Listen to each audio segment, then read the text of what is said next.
ವೀಕ್ಷಕರೇ ಪ್ರಣಾಮ. ವಿಶ್ವ ಪ್ಲಸ್ ಟಿವಿಗೆ ಸ್ವಾಗತ. ಅಲ್ರಿ, ಪದೇ ಪದೇ ಪಡಿತರ ಚೀಟಿ ನಿಯಮಗಳನ್ನ ಬದಲಾಯಿಸ್ತಾ ಬದಲಾದ ನಿಯಮದ ಬಗ್ಗೆ ಜನರಿಗೆ ಸರಿಯಾಗಿ ಮಾಹಿತಿ ನೀಡದೆ ರೇಷನ್ ಕಾರ್ಡ್ ವಿಚಾರದಲ್ಲಿ ಸಮಸ್ಯೆಯನ್ನ ಹೆಚ್ಚಿಸ್ತಾ ಇದ್ದೀರಲ್ಲ, ಯಾಕ್ರಿ ಹೀಗೆ ಮಾಡ್ತಿರ್ ಸ್ವಾಮಿ? ಹೌದು, ಮತ್ತೆ ಪಡಿತರ ಚೀಟಿಯ ತಿದ್ದುಪಡಿಗೆ ಜನವರಿ 31 ಕೊನೆಯ ದಿನ ಅಂತ ವದಂತಿ ಹಬ್ಬಿಸಿದ್ರೆ ಜನರು ನ್ಯಾಯಬೆಲೆ ಅಂಗಡಿಗಳ ಮುಂದೆ ಕಿಲೋಮೀಟರ್ ಗಟ್ಟಲೆ ಸರದಿ ಸಾಲಿನಲ್ಲಿ ನಿಂತು ಪರಿದಾಡುವ ಪ್ರಸಂಗಗಳು ರಾಜ್ಯದ ಅನೇಕ ಜಿಲ್ಲೆಗಳಲ್ಲಿ ದಾಖಲಾಗುವಂತೆ ಮಾಡಿದ್ರೆ. ಉತ್ತರ ಕನ್ನಡ ಜಿಲ್ಲೆಯ ಅಂಕೋಲ ಮತ್ತು ಬೆಂಗಳೂರು ನಗರದ ರಾಜಾಜಿನಗರ ಪ್ರದೇಶದ ಪಡಿತರ ಚೀಟಿ ಕೇಂದ್ರಗಳಲ್ಲಿ ಇಂಥ ಪ್ರಸಂಗಕ್ಕೆ ಸಾಕ್ಷಿ ಕೂಡ ಸಿಕ್ಕಿವೆ. ಮೊನ್ನೆ ಸೋಮವಾರ ಮಂಗಳವಾರವೇ ಈ ಘಟನೆ ವರದಿಯಾಗಿದೆ ಅಲ್ರಿ. ರೇಷನ್ ಕಾರ್ಡುಗಳ ತಿದ್ದುಪಡಿಗೆ 2024 ಡಿಸೆಂಬರ್ ವರೆಗೆ ಆಹಾರ ಇಲಾಖೆ ನೀಡಿತ್ತು ಸರಿ. ರೇಷನ್ ಕಾರ್ಡ್ ಬಳಕೆದಾರರ ಆಗ್ರಹದ ಮೇರೆಗೆ ಈ ತಿದ್ದುಪಡಿಗೆ 2025 ಜನವರಿ 31 ಕಾಲಾವಕಾಶ ಕೂಡ ವಿಸ್ತರಿಸಿದ್ರೆ ಅದು ಸರಿ.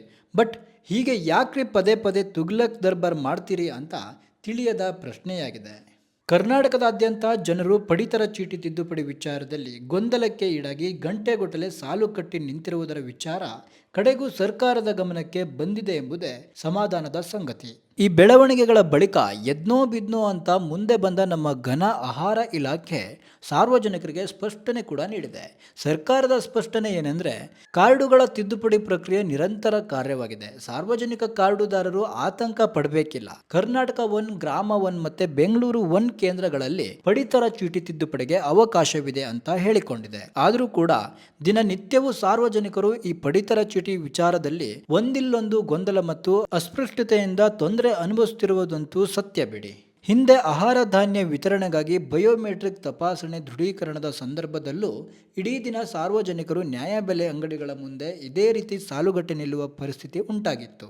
ರೇಷನ್ ಕಾರ್ಡುಗಳ ತಿದ್ದುಪಡಿಗೆ ಹಲವಾರು ನಿಬಂಧನೆಗಳನ್ನ ಏಕೆ ವಿಧಿಸಬೇಕ್ರಿ? ತಿದ್ದುಪಡಿ ಪ್ರಕ್ರಿಯೆಗಳನ್ನ ಸರಳಗೊಳಿಸಿದ್ರೆ ಜನರಲ್ಲಿ ಆತಂಕವೂ ಇರೋದಿಲ್ಲ, ವದಂತಿಯೂ ಹಬ್ಬೋದಿಲ್ಲ, ಆಹಾರ ಇಲಾಖೆಗೆ ತಲೆನೋವು ಆಗೋದಿಲ್ಲ ಅಲ್ವೇ? ಒಮ್ಮೆ ಈ ಕಾರ್ಡುಗಳ ವಿತರಣೆ ತಿದ್ದುಪಡಿ ರದ್ದತಿ ಪ್ರಕ್ರಿಯೆಗಳನ್ನು ಸರಳಗೊಳಿಸಿ ವ್ಯವಸ್ಥಿತ ಹಾಗೂ ಪಾರದರ್ಶಕಗೊಳಿಸಲು ಆಹಾರ ಇಲಾಖೆ ಸೂಕ್ತ ಕ್ರಮಗಳನ್ನು ಶೀಘ್ರದಲ್ಲಿ ಕೈಗೊಳ್ಳಬೇಕಾಗಿದೆ. ಜೊತೆಗೆ ಈ ಕೆಲಸ ಕಾರ್ಯದ ವ್ಯವಸ್ಥೆಯಲ್ಲಿ ಇರುವ ಲೋಪದೋಷಗಳನ್ನು ಸರಿಪಡಿಸಿಕೊಳ್ಳಬೇಕು. ಆಹಾರ ಇಲಾಖೆ ಅಧಿಕಾರಿಗಳು ಮತ್ತು ಸಿಬ್ಬಂದಿ ವರ್ಗದವರು ಅತ್ಯಂತ ಸಂವೇದನಾಶೀಲರಾಗಿ ಜನರ ಸಮಸ್ಯೆಗಳನ್ನು ಪರಿಹರಿಸಿಕೊಡೋಕೆ ಪಡಿತರ ಚೀಟಿಗೆ ಸಂಬಂಧಿಸಿದಂತೆ ಸಮಸ್ಯೆಗಳ ಪರಿಹಾರಕ್ಕೆ ಸಹಾಯ ಕೇಂದ್ರ ಬರಬೇಕು. ಸರ್ವರ್ ಸಮಸ್ಯೆ ಬಗೆಹರಿಸಲು ಕೂಡ ಅತ್ಯಂತ ಶೀಘ್ರದಲ್ಲಿ ಕ್ರಮವಾಗಬೇಕು.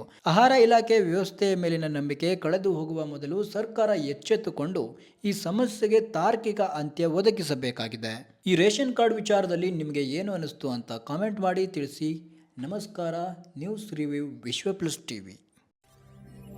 ವಿಶ್ವ ಪ್ಲಸ್, ಜನಹಿತಕ್ಕಿದು ಜ್ಞಾನದ ಜಾಲ.